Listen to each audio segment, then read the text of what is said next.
అదిగా మొత్తం మీద చూసుకుంటే కనుక ఏదైతే కొండపల్లి మున్సిపల్ చైర్మన్ ఎన్నికకి సంబంధించి కూడా తీవ్ర ఉత్కంఠ కొనసాగింది. దాదాపుగా 3 సంవత్సరాలుగా కొనసాగిన ఈ ఎన్నికల ప్రక్రియకి సంబంధించి కూడా ఈరోజు ఎన్నిక సజావుగా కొనసాగిన పరిస్థితి కనిపిస్తూ ఉంది.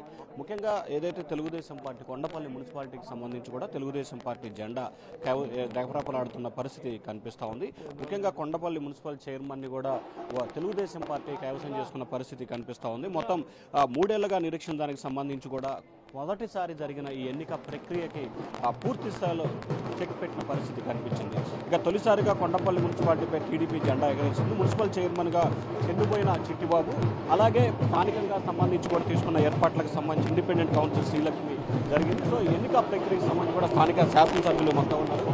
చెప్పండి, దాదాపుగా 3 సంవత్సరాల కాలంగా ఈ ఎన్నిక ప్రక్రియ కొనసాగింది. సో దీన్ని ఏ రకంగా తీసుకోబోతున్నారు?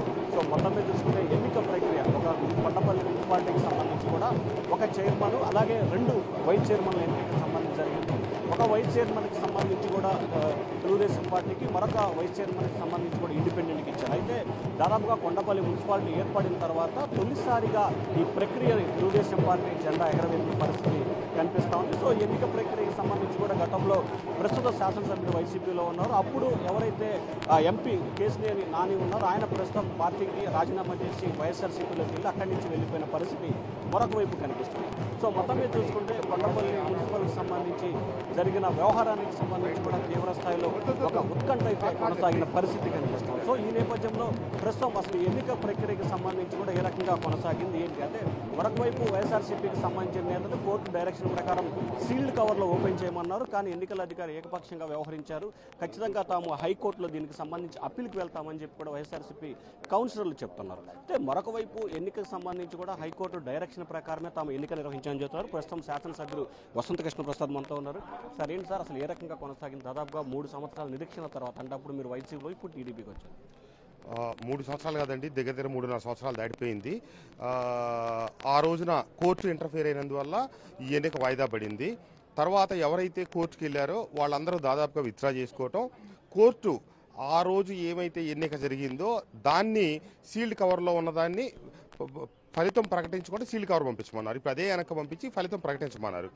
ఫలితం ప్రకటించమంటే వైసీపీ వాళ్ళు అభ్యంతరాలు వ్యక్తపరుస్తూ ఉన్నారు. కోర్టు ఇచ్చిన డైరెక్షన్ని ఆర్డీఓ గారు అమలు చేశారు, కానీ ఆయన సొంత తీర్పులు సొంత నిర్ణయాలు తీసుకోలేదు.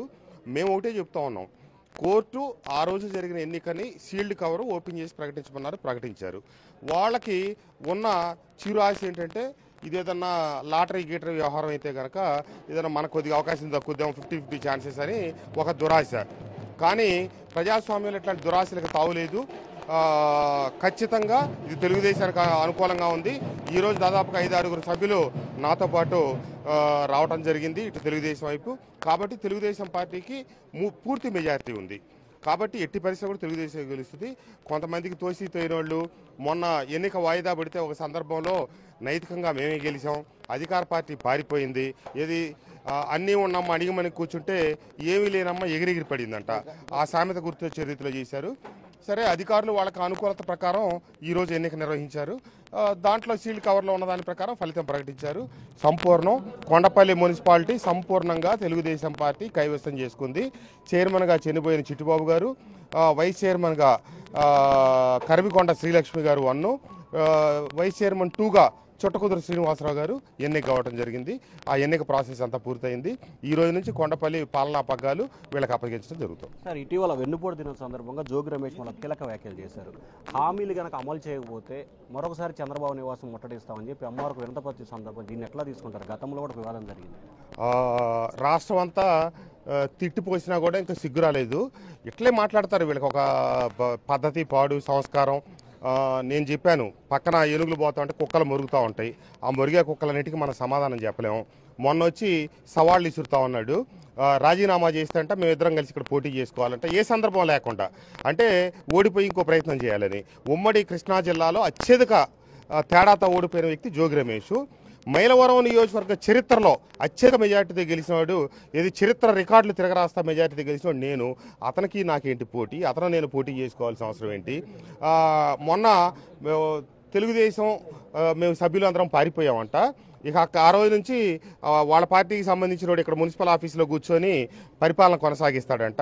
అట్లాగే మరి చేద్దాం. ఇక ఆయన అనుకున్నట్టుగానే వాళ్ళోడు ఇక్కడ వచ్చి పరిపాలన సాగించడం, ఆయన పోయేమో సెక్రటరియట్లో కూర్చొని ఆయన పరిపాలన సాగించడం. జగన్మోహన్ రెడ్డి గారికి ఎట్లాగో నాకు ప్రతిపక్ష పాత్ర కావాల్సిందే, లేకపోతే అసెంబ్లీకి రానంటున్నాడు కదా, కాబట్టి ఆయన ముఖ్యమంత్రి, ఈయన ఒక మంత్రి, ఈయన ఒక మున్సిపల్ చైర్మన్. ఇక ఇట్లాంటివి చెప్పుకోవడానికి కామెడీకి పనికి వస్తాయి, కానీ ప్రజాస్వామ్యంలో ఇట్లాంటి వెకిలి మాటలు వెకిలి చేష్టలకు తావులేదు. దయచేసి గ్రహించాలి. చంద్రబాబు నాయుడు గారి ఇల్లు ముట్టడించడానికి గనక బయలుదేరితే పోయినసారి కాబట్టి కొంతవరకే శాస్త్రి జరిగి ఆగింది. నోరెప్పుడు ఈపు నోటిని బతిలాడుకుంటుంటుంది. నువ్వు జాగ్రత్తగా ఉండి చావే, లేకపోతే పగిలేది నా ఈపు అని. జోగి రమేష్ గారు దయచేసి ఆ విషయాన్ని గుర్తు చేసుకుంటే బాగుంటుంది.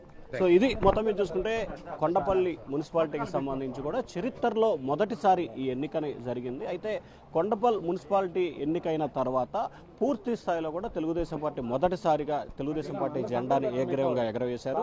తెలుగుదేశం మున్సిపల్ చైర్మన్గా తెలుగుదేశం పార్టీ నేత ఎన్నికయ్యారు. అలాగే మరొకటి వైస్ చైర్మన్గా ఇండిపెండెంట్, మరొక వైస్ చైర్మన్గా టీడీపీకి సంబంధించిన వ్యక్తులు ఏకగ్రీవంగా ఎన్నికైన పరిస్థితి కనిపిస్తోంది.